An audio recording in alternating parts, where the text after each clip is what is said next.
Kami waktu itu dalam perjalanan yang sangat padat lalu lintas, saya menyetir ke arah kiri dan itu sudah jauh dari marka.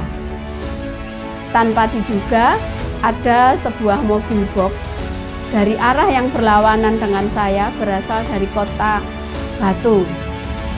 Tiba-tiba ketika kami meminggirkan mobil itu, mobil yang berlawanan arah mobil box tersebut itu dia menyalip mobil yang di depannya dengan kecepatan yang sangat tinggi. Jauh di luar dugaan, tiba-tiba anak kami Eden mengatakan, "Bu, kita kecelakaan." Saya juga tenang aja, masa kecelakaan? Tapi tiba-tiba mobil itu turun ke jurang dan mata saya itu seperti dikendalikan oleh kuasa Tuhan dan saya hanya memejamkan mata dan saya melepaskan kopling dan rem itu, kaki saya netral. Nah, pada waktu itu anak saya berteriak, "Bu, kita masuk ke jurang, masa?" Lalu saya mengatakan, "Yesus, Yesus, Yesus, tolong saya." Setelah itu, saya baru sadar bahwa saya ada di dalam jurang yang dalam.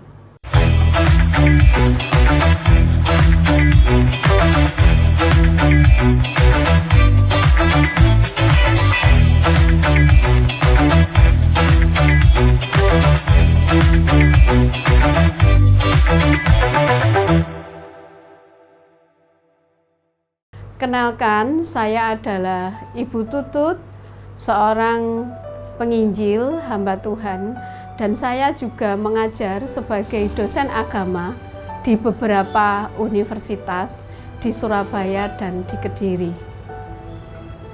Saya ingin menyaksikan kebaikan Tuhan bermula di sebuah perjalanan 1 tahun yang lalu, yaitu pada tanggal 14 April 2023. Mungkin saudara-saudara semua berpikir, kenapa baru Ibu bersaksi? Saya baru mau men-sharingkan kisah ini karena saya menunggu proses bagaimana perjalanan iman, menunggu pertolongan Tuhan sampai proses itu akan boleh berakhir. Pada tanggal 11 April 2023 adalah ulang tahun saya yang ke-56. Waktu itu anak saya datang untuk merindukan boleh bersama-sama dengan adiknya yang sedang studi di Malang untuk merayakan ulang tahun saya dengan mengadakan makan bertiga. Karena memang kami sudah 17 tahun yang lalu ditinggalkan oleh suami dan kami sudah hidup bersama anak-anak selama 17 tahun yang lalu. Jadi bagi kami kebersamaan kami bertiga itu merupakan sebuah peristiwa yang istimewa untuk selalu dapat mensyukuri karya Tuhan. Sepanjang malam ketika kami akan merencanakan perjalanan itu, saya selalu berdoa untuk perjalanan kami besok menuju ke kota Malang. Karena anak kami yang pertama yang bernama Eden, dia sedang melembur sebuah pekerjaan tentang sesuatu yang harus dia kerjakan sampai jam 1 pagi. Dan karena saya sudah biasa membawa mobil, maka saya yang menyetir mobil itu sampai di wilayah Ngantang. Saya menyetir dengan aman dan karena anak saya juga sudah tahu karena saya memang pernah membawa mobil itu ke Batu. Di dalam perjalanan yang dipenuhi dengan sukacita kami menyaksikan kasih Tuhan, namun dengan berhati-hati kami selalu ada dalam perjalanan itu dan anak kami Eden mengatakan, "Bu, sebentar ada dataran dan Ibu menyingkir ke kiri, nanti saya yang akan menyetir." Kami waktu itu dalam perjalanan yang sangat padat lalu lintas, saya menyetir ke arah kiri dan itu sudah jauh dari marka. Tanpa diduga ada sebuah mobil box dari arah yang berlawanan dengan saya, berasal dari kota Batu. Tiba-tiba ketika kami meminggirkan mobil itu, mobil yang berlawanan arah, mobil box tersebut itu dia menyalip mobil yang di depannya dengan kecepatan yang sangat tinggi. Jauh di luar dugaan, tiba-tiba anak kami Eden mengatakan, "Bu, kita kecelakaan." Saya juga tenang aja, masa kecelakaan? Tapi tiba-tiba mobil itu turun ke jurang dan mata saya itu seperti dikendalikan oleh kuasa Tuhan dan saya hanya memejamkan mata dan saya melepaskan kopling dan rem itu kaki saya netral. Nah, pada waktu itu anak saya berteriak, "Bu, kita masuk ke jurang, masa?" Lalu saya mengatakan, "Yesus, Yesus, Yesus, tolong saya." Setelah itu, saya baru sadar bahwa saya ada di dalam jurang yang dalam. Tapi saya tengok kiri kanan, mobil itu seperti sebuah rumah yang dingin dan nyaman. Lalu saya langsung menarik handrem, saya nolkan, saya mengunci mobil itu, saya matikan dan saya keluar dari mobil. Tetapi anak saya Eden di sebelah saya itu sedikit terjepit bangku mobil itu. Nah, waktu itu saya melihat banyak sekali orang itu, berpuluh-puluh orang itu berteriak-teriak itu ternyata jauh di sana di atas gunung. Mereka berteriak, "Ibu naik, saya bantu Ibu naik." Setelah itu saya ternyata dikeroyok oleh banyak orang di bawah dan semua membantu saya. Ada yang ingin menggendong, terus, "Loh, Ibu nggak apa-apa, Ibu nggak apa-apa." "Enggak, Pak." Saya langsung, "Tolong ambilkan laptop saya." Saya langsung memegang laptop karena itu data yang sangat penting, yang berisi banyak data-data pelayanan, isi khotbah, kemudian nilai-nilai mengajar dan file yang penting. Saya sudah menyelamatkan laptop saya. Lalu saya dituntun oleh banyak sekali pria-pria bapak-bapak itu dan saya diarahkan ke sebuah jalan setapak. Lalu anak kami Eden ditolong dikeluarkan dari mobil itu dan kami dievakuasi. Saya jalan kaki. Setelah jalan kaki, maka datanglah mobil kepolisian itu dengan gegap gempita. Tapi saya sehat walafiat dan saya tidak nyadar seperti apa mobil saya. Setelah itu polisinya bilang, "Bu, Ibu nggak apa-apa?" "Enggak, Pak, puji Tuhan, saya sehat." Lalu di situ ada orang yang datang mengatakan bahwa sudah damai aja dengan supir. Lalu orang mengatakan, "Enggak bisa, mobil Ibu hancur. Jangan berdamai, harus ada urusan." Akhirnya sopir itu KTP-nya ditahan oleh polisi dan anak saya dievakuasi di puskesmas. Justru anak saya yang dirawat. Saya yang nyetir, yang mengalami kecelakaan itu tidak terlalu dipedulikan karena memang saya berdiri dan saya sehat. Saya melihat bahwa ini adalah kuasa Tuhan yang dahsyat. Pada waktu saya turun ke jurang, saya menyadari bahwa yang menutup mata saya itu adalah Tuhan. Dan yang melepaskan dua kaki saya untuk melepaskan kopling dan rem mobil itu juga adalah kuasa Tuhan. Karena kalau saya sampai ngerem, berarti mobil saya akan terbalik, terjungkal, dan pasti saya hancur bersama mobil itu. Bapak Ibu yang dikasihi Tuhan, semua polisi dan petugas puskesmas semua geleng-geleng, semua ngelus dada. Kok bisa ya ibu ini bisa hidup? Terus saya dievakuasi di puskesmas itu, anak saya nggak boleh bergerak, jangan nanti jantungnya, Ibu jantungnya nggak apa-apa, dicek. Semuanya sehat. Anak saya yang masih gemetar karena dia takut dan dia mengatakan, "Kenapa kakak gemetar?" Saya tanya, "Karena ibu tutup mata dan saya melihat siksak dari mobil itu sampai gapura yang terbuat dari semen yang menjadi pembatas jalan itu hancur semua." Bapak Ibu yang dikasihi Tuhan, bukankah ini satu kejadian yang dahsyat? Dan waktu itu kami menunggu dan anak kami Eden telepon dengan anak kami Hosea yang ada di Malang. Dia yang sedang studi di sebuah seminari sekolah kependetaan. Dia menjemput saya di kepolisian Ngantang.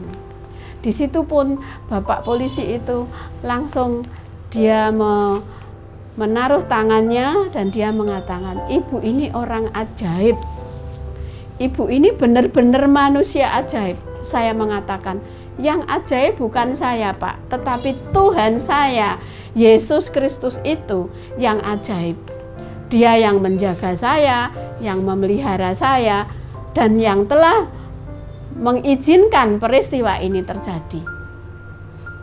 Bapak Ibu yang dikasihi Tuhan, saya melihat ternyata di tangan saya itu hanya berat seperti kena jarum itu 2 besetan, dan kemudian di dada saya ini kena airbag. Nah, itu hanya itu aja luka saya, dan 3 hari 1 minggu seperti luka bakar dan sembuh. Lalu ketika ketemu teman-teman semua selalu menyarankan harus di ronsen, jangan Ibu Tutut happy-happy seperti orang yang tidak terkena satu kecelakaan besar. Saya mengatakan saya tidak ada apa-apa. Setelah mobil saya dievakuasi, saya kaget Bapak Ibu. Ternyata 2 roda-roda itu sudah terputus semua, dan bagian lurus dari tempat saya nyetir itu mobilnya sudah hancur. Bapak Ibu bisa melihat dan menyaksikan foto mobil saya. Kemudian mobil yang belakang itu ditopang oleh sebuah batu besar, dan kemudian oleh anugerah Tuhan di musim hujan sungai itu juga tidak terlalu berair. Kalau seandainya mobil itu tidak ditopang oleh batu besar, saya sudah ada di dasar sungai dan sungai itu sedang banjir, maka bisa jadi saya mati karena air itu juga. Tetapi oleh kemurahan Tuhan, mobil saya yang begitu hancur itu, tetapi saya merasakan bagaimana tangan Allah itu seperti mendekap melingkupi saya. Saya seperti aman di bawah kepak saya Praja Wali yang luar biasa. Bapak Ibu yang dikasihi Tuhan, menunggu proses pengurusan di dalam kepolisian sampai di Kejaksaan Kepanjen Malang, saya menemukan orang-orang yang sangat baik yang Tuhan kirimkan.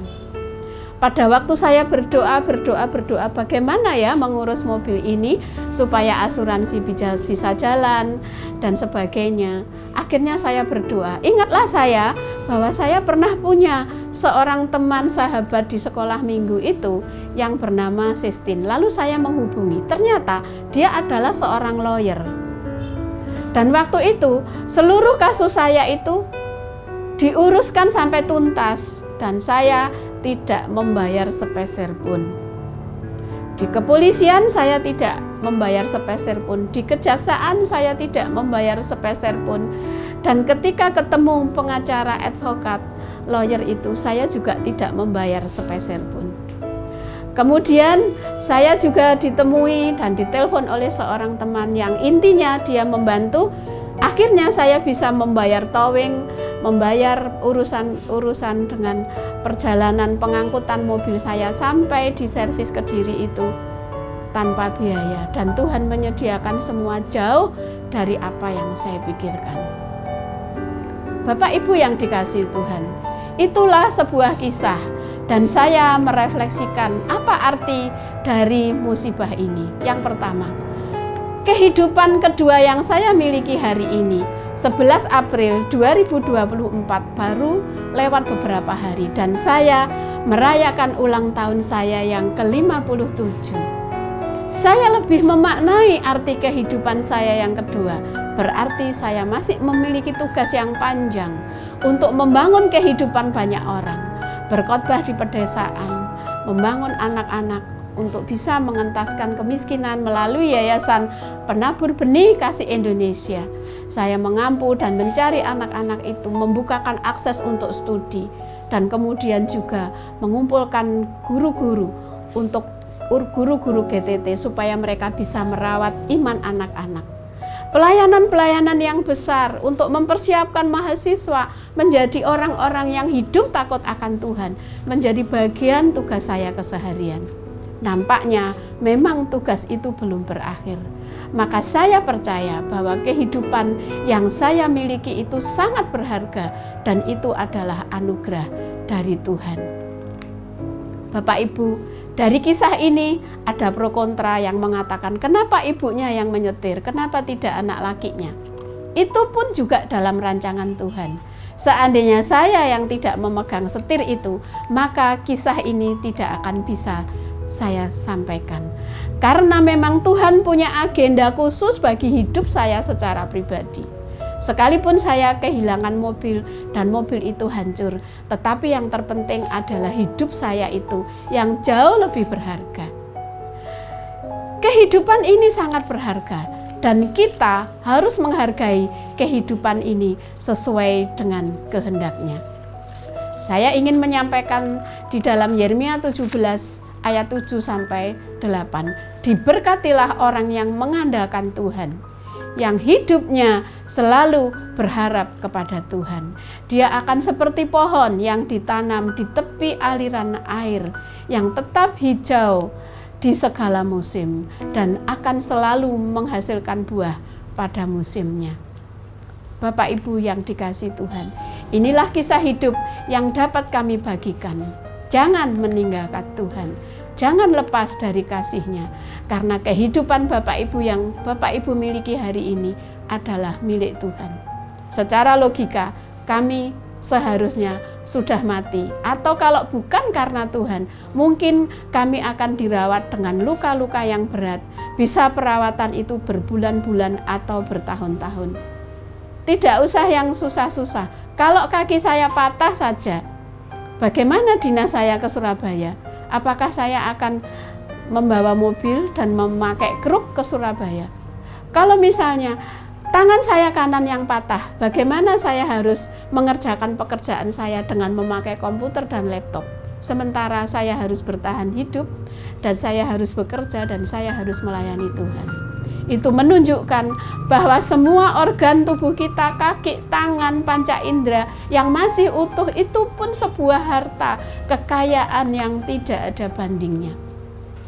Jangankan begitu, saya menurunkan lagi pikiran saya, seandainya satu dari jari-jari saya yang patah karena kecelakaan itu, atau mungkin salah satu dari mata saya yang terkena benturan kaca, tapi nggak ada satupun kaca yang pecah dan di depan saya itu utuh, padahal mobil depan saya itu hancur.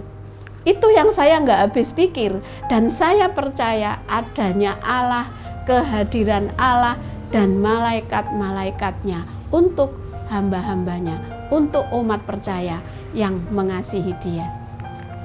Bapak Ibu, semoga apa yang kami saksikan ini menjadi sesuatu yang menginspirasi iman kita dan kita tidak rugi memiliki Allah.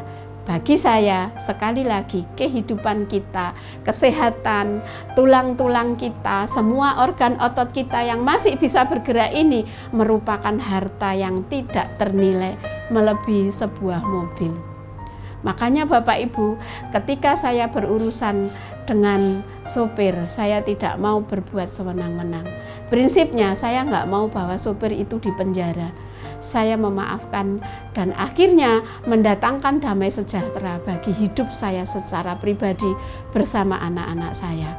Banyak orang yang protes, dipenjarakan saja, dipenjarakan saya. Saya mengatakan jangan, kasihan istri dan anak-anaknya. Kita telah diselamatkan, itu sudah merupakan anugerah. Jangan kita melakukan sesuatu yang jahat kepada sesama kita. Kiranya Tuhan akan memberkati dan saya percaya di dalam waktu Tuhan, Tuhan akan menggantikan saya dengan mobil yang baru. Kiranya Tuhan akan menolong kita semua. Selamat mengikut Tuhan dengan setia. Tuhan Yesus memberkati. Menginspirasi hidupmu melalui kisahku.